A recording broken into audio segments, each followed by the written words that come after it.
Hello everyone. Today start our topic joint into family business. ठीक है. We have already discussed in our previous video joint into family business meaning its features. ठीक है. उसकी क्या क्या conditions होनी चाहिए, हमारे ऑल ओवर इंडिया में कौन कौन से सिस्टम्स परवेलिंग है. All these topics is also discussed in our previous video. So today we will discuss, ठीक है, merits of joint into family business, demerits of joint into family business. It means joint into family business को क्या क्या benefits मिलते हैं और joint into family business क्या क्या लॉसेज फेस करता है या क्या क्या प्रॉब्लम फेस करता है, क्या क्या उसकी नेगेटिविटी है. So today we will discuss merits of joint into family business.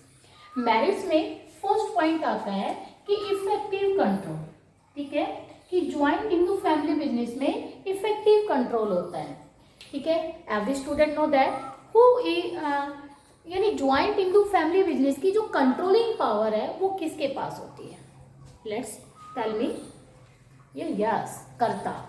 यानी ज्वाइंट इंटू फैमिली बिजनेस की जो कंट्रोलिंग पावर है वो किसके पास होती है, कर्ता के पास.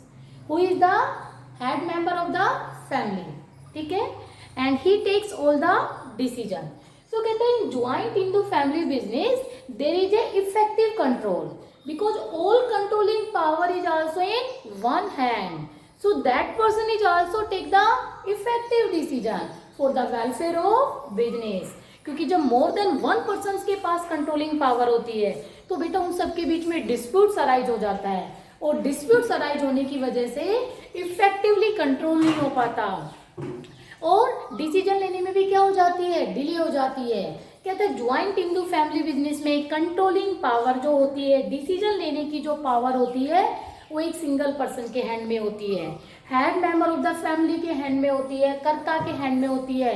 इसलिए कर्ता अपने बिजनेस के बेनिफिट के पॉइंट ऑफ व्यू से ऑल ओवर डिसीजंस लेता है, इफेक्टिवली बिजनेस को कंट्रोल करता है.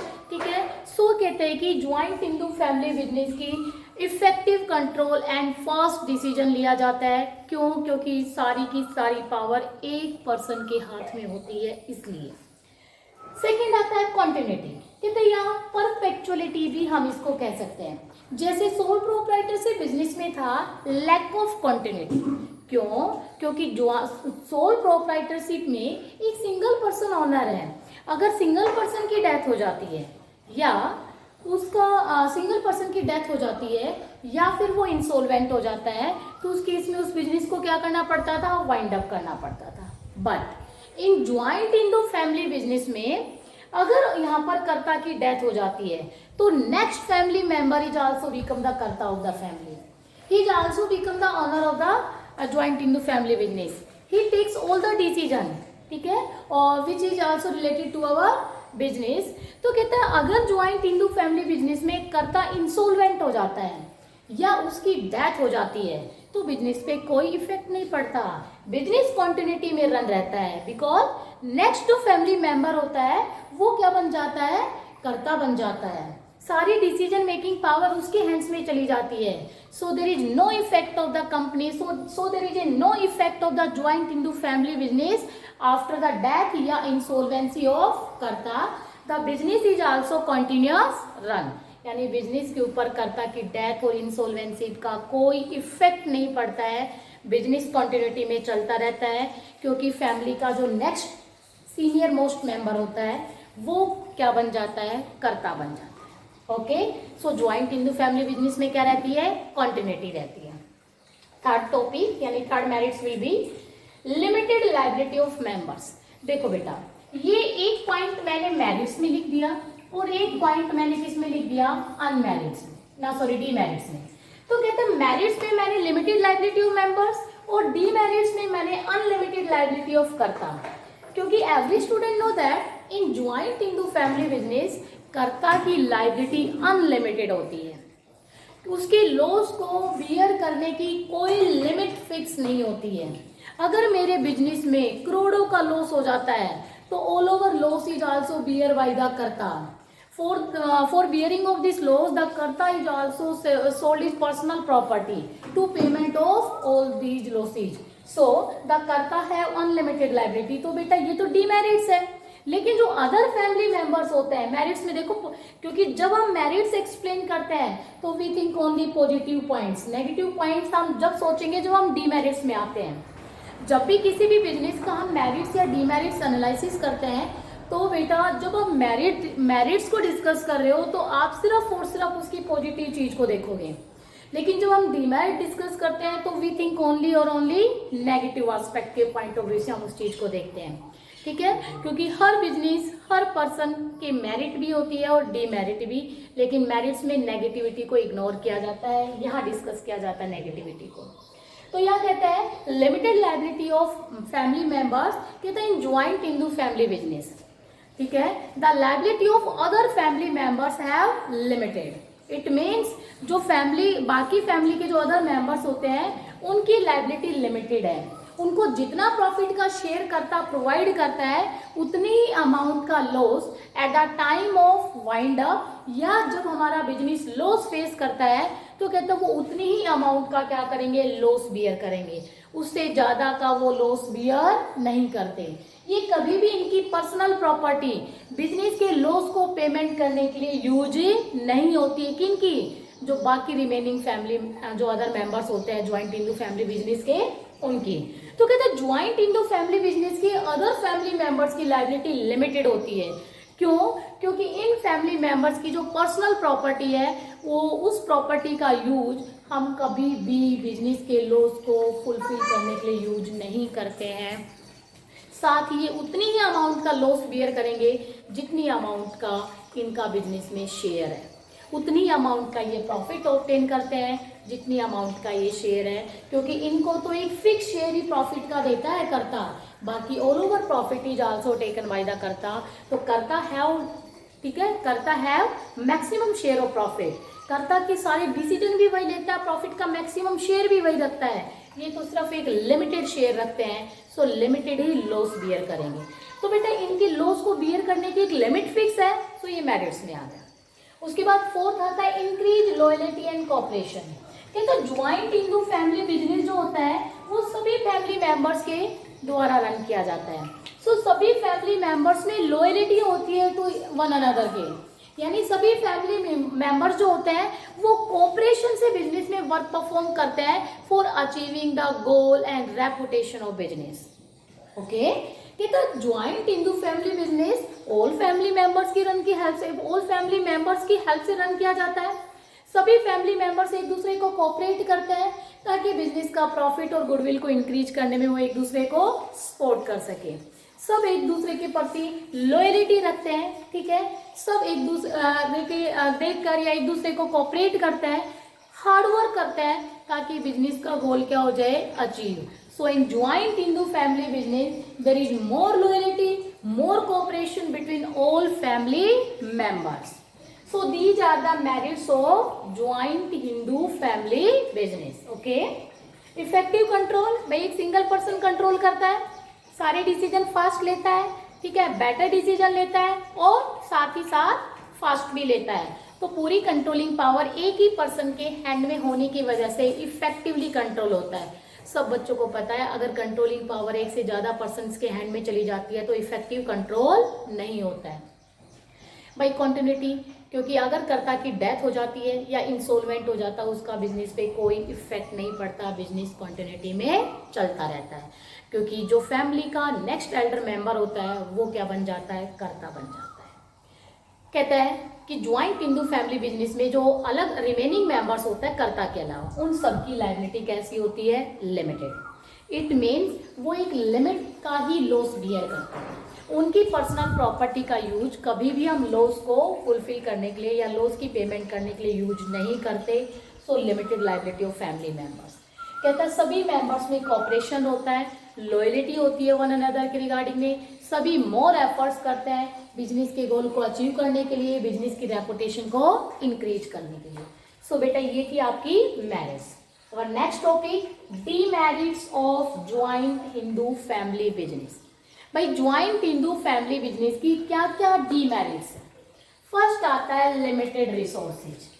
लिमिटेड रिसोर्सेज का मतलब होता है कि if we want to operate the joint Hindu family business on large scale, that it can't be possible due to lack of resources, because in joint Hindu family business, ठीक है, we run our business with the help of our ancestral property, ठीक है, और एक ही family की ancestral property होती है, वही मेंबर्स उस प्रॉपर्टी से बिजनेस को रन करते हैं। अगर हम इस बिजनेस को बेटा लार्ज स्केल पर ऑपरेट करना चाहे तो ये possible, it can't be possible due to lack of resources, क्योंकि ज्वाइंट हिंदू फैमिली बिजनेस में सोल प्रोप्राइटरशिप की तरह रिसोर्सेज की हमेशा स्कार्सिटी रहती है। यहाँ रिसोर्सेज, क्योंकि एक ही फैमिली है, एक फैमिली के पास जितने भी पैसे होते हैं वो हम बिजनेस में इन्वेस्ट कर देते हैं, तो बेटा कोई अनदर पर्सन को हम इसमें पार्टनर नहीं बना सकते।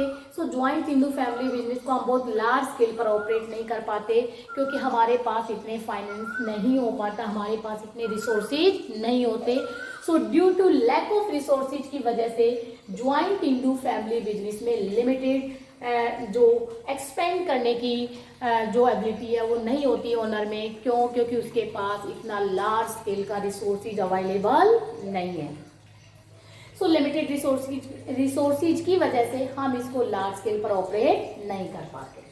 Second will be unlimited liability of karta. सिर्फ कर्ता के पॉइंट ऑफ व्यू से डिमेरिट्स है, अदर फैमिली मेंबर्स के पॉइंट ऑफ व्यू से मेरिट्स है। In joint Hindu family business the karta have unlimited liability. It means if our business face loss, then all loss is also bear by the karta. Sometimes karta is also use his personal property for the payment of business loss. So the unlimited liability of karta is also become the demerit of joint Hindu family business. कई बार तो बेटा इतना large scale पे loss हो जाता है कि अगर कर्ता उस लॉस को बियर करने के लिए अपनी पर्सनल प्रॉपर्टी को भी सेल करता है और उससे सेल करके जो फाइनेंस आता है उस फाइनेंस का यूज वो बिजनेस के लॉस को पेमेंट करने के लिए करता है। ओके, कहते हैं थर्ड जो आपकी डीमेरिट्स है, डोमिनेंसी ऑफ कर्ता। कहते हैं ज्वाइंट हिंदू फैमिली बिजनेस की पूरी कंट्रोलिंग पावर किसके पास होती है? कर्ता के पास होती है। समटाइम कर्ता अपने पर्सनल बेनिफिट के लिए, ठीक है, some time karta for his personal benefits is also take wrong decision या also do the contract of outsider party for their personal benefit. कई बार कर्ता बच्चे अपने पर्सनल बेनिफिट के लिए रॉन्ग डिसीजन भी ले लेता है, किसी थर्ड पार्टी से कॉन्ट्रैक्ट भी कर देता है, क्योंकि ज्वाइंट हिंदू फैमिली बिजनेस में कर्ता की डोमिनेंसी रहती है। कर्ता की डोमिनेंसी क्यों रहती है? क्योंकि सारी पावर उसके पास है, डिसीजन लेने की पावर उसके पास है, मैनेजमेंट वो खुद करता है। अदर फैमिली मेंबर्स का तो एक लिमिटेड ही शेयर होता है, उनको प्रॉफिट का भी एक लिमिटेड ही शेयर दिया जाता है, इसलिए वो लिमिटेड ही क्वांटिटी का लॉस बियर करते हैं। बट जो करता है, ठीक है, उसकी डोमिनेंसी रहती है बिजनेस में, और कई बार कर्ता अपने पर्सनल बेनिफिट के लिए रॉन्ग डिसीजन ले लेता है, किसी थर्ड पार्टी से कॉन्ट्रैक्ट ऐसा कर देता है जिसकी वजह से बिजनेस को क्या बियर करना पड़ता है? लॉस। जैसे फॉर एग्जांपल, कर्ता अगर कई बार किसी थर्ड पार्टी से कोई कॉन्ट्रैक्ट कर दिया, ठीक है, और क्या कॉन्ट्रैक्ट कर दिया कर्ता ने कि भाई मैं आपको क्या करूँगी, आप मेरे को रॉ मटेरियल सप्लाई करते रहो, या एनी अदर टाइप का उसने थर्ड पार्टी से कॉन्ट्रैक्ट कर दिया और उस कॉन्ट्रैक्ट की वजह से मेरे बिजनेस में लॉस हुआ, लेकिन थर्ड पार्टी को उस कॉन्ट्रैक्ट से बेनिफिट हो रहा है। कर्ता उससे डील कर लेता है कि अगर मैं ये कॉन्ट्रैक्ट आपको कर रहा हूँ, आपको जितना बेनिफिट होगा उस बेनिफिट का 50% आप मुझे भी दोगे। बेटा थर्ड पार्टी से डील की, उस डील से उस बंदे को जितना फायदा हुआ उसका 50% कर्ता को भी मिल गया, ठीक है। इधर जो बिजनेस में लॉस हुआ, कहता उस लॉस का कुछ शेयर तो फैमिली मेंबर्स बियर कर रहे हैं, और कर्ता के हिस्से में जो लॉस आएगा वो कर्ता बियर कर लेता है, तो फिर भी उसको कहीं ना कहीं थर्ड पार्टी से मिलने वाला प्रॉफिट क्या हो जाता है? ज़्यादा ही पड़ जाता है। तो सम टाइम, हमेशा ऐसा नहीं होता। अगर एक अच्छा कर्ता होता है जो बिजनेस को ग्रो करना चाहता है तो उस केस में तो ऐसी प्रॉब्लम नहीं आती है। बट अगर कर्ता अपनी डोमिनेंसी शो कर देता है और कर्ता कई बार अपने पर्सनल बेनिफिट्स के लिए ऐसे डिसीजन ले लेता है, तो बेटा उससे बिजनेस काफ़ी लॉन्ग टाइम तक तो सर्वाइव रहेगा ही नहीं, साथ ही साथ, ठीक है, बिजनेस लॉस भी फेस करेगा और अदर फैमिली मेंबर्स भी उसके डिसीजन की वजह से लॉस बियर करेंगे। तो यहाँ रहती है डोमिनेंसी ऑफ कर्ता। तो कर्ता कई बार अपनी डोमिनेंसी की वजह से भी डीप थिंकिंग नहीं करता और रॉन्ग डिसीजन ले लेता है, और रॉन्ग डिसीजन लेने की वजह से बिजनेस क्या फेस करता है, लॉस, क्योंकि वो अदर फैमिली मेंबर से डिसीजन लेने से पहले डिस्कस नहीं करता है। फोर्थ आपकी डीमेरिट्स है limited managerial skills. Limited managerial skills में आता है in joint Hindu family business में management is also done by the karta, but the karta have no knowledge, the karta have no qualification regarding the management, so karta is not do efficient management in joint Hindu family business. भाई joint Hindu family business में management का काम करने के लिए कोई बाहर से प्रोफेशनल एक्सपर्ट्स हायर नहीं किए जाते हैं। ज्वाइंट हिंदू फैमिली बिजनेस में ठीक है डिसीजंस लेने के लिए या मैनेजमेंट करने के लिए कोई बाहर से प्रोफेशनल एक्सपर्ट्स हायर नहीं किए जाते हैं। क्यों? क्योंकि बाहर से अगर हम कोई प्रोफेशनल एक्सपर्ट्स हायर करेंगे तो बेटा उनको लार्ज क्या देनी पड़ेगी, सैलरी, लेकिन हमारे पास तो पहले ही लिमिटेड रिसोर्सेज है तो हम उनको इतनी लार्ज सैलरी प्रोवाइड ही नहीं कर सकते। सो कर्ता खुद ही मैनेजमेंट का काम कर लेता है, लेकिन कर्ता के पास नॉलेज और स्किल ना होने की वजह से वो इफेक्टिव मैनेजमेंट नहीं कर पाता है। सो इसलिए डीमेरिट बन गई कि limited managerial skills is also available in कर्ता, सो karta is not do the effective management in joint Hindu family business. So students, these are the demerits of joint Hindu family business. Again revise, limited resources, so we can't operate the business on large scale. Unlimited liability of Karta, so Karta is also use his personal property for payment of the loss of business. Dominancy of Karta, all power is also held by the Karta, so sometime Karta uses mispower. So Karta sometime Karta misuse his power and also takes wrong decision. In this way the business is also face loss. Limited managerial skill in joint Hindu family business, the Karta is also do the management work, but the Karta have no knowledge and skill regarding the management. So Karta is not perform the management work in an effective way. So today our two form of business, private sector के 2 form of business मैंने आपको complete करा दिए हैं बच्चों। एक sole proprietorship, दूसरा आपका joint Hindu family business. Please अगर इन 2 टॉपिक में किसी भी बच्चे को किसी भी टाइप का कोई भी डाउट्स आता है तो प्लीज वो मेरे को मैसेज के थ्रू बता सकता है, या बच्चों को ज्यादा होता है तो फिर हम एक लाइव क्लास भी कंडक्ट करेंगे, लेकिन ये लाइव क्लास में तभी कंडक्ट करूंगी जब आपका मैसेज आएगा। अदरवाइज आप मैसेज के थ्रू छोटे डाउट्स है तो आप मैसेज के थ्रू भी प्लीज अपने डाउट्स मेरे से जरूर शेयर करें ताकि मैं आप लोगों की प्रॉब्लम्स को सोल्व कर सकूं। तो प्राइवेट सेक्टर में 5 फॉर्म ऑफ बिजनेस थे, यस या नो? यस। थर्ड फिर उसके बाद हम कल की वीडियो में थर्ड फॉर्म ऑफ बिजनेस जो कौन सा है आपका पार्टनरशिप, थोड़ा लंबा टॉपिक है, इंपॉर्टेंट टॉपिक है। 12th में वो न्यूमेरिकल अकाउंट्स में आएगा, 11th में वो थ्योरी का हम बिजनेस स्टडीज में उसी को डिस्कस कर लेते हैं। वेरी वेरी इंपॉर्टेंट है पार्टनरशिप। उसके बाद हमारा कोऑपरेटिव सोसाइटी और लास्ट में हमारा कंपनी। तो 5 form of business in private sector. So बेटा 2 फॉर्म ऑफ बिजनेस मैंने ऑलरेडी डिस्कस कर लिए। सो प्लीज इन दोनों में किसी भी टाइप का कोई भी डाउट है प्लीज बच्चों जरूर शेयर करना। Okay, thank you.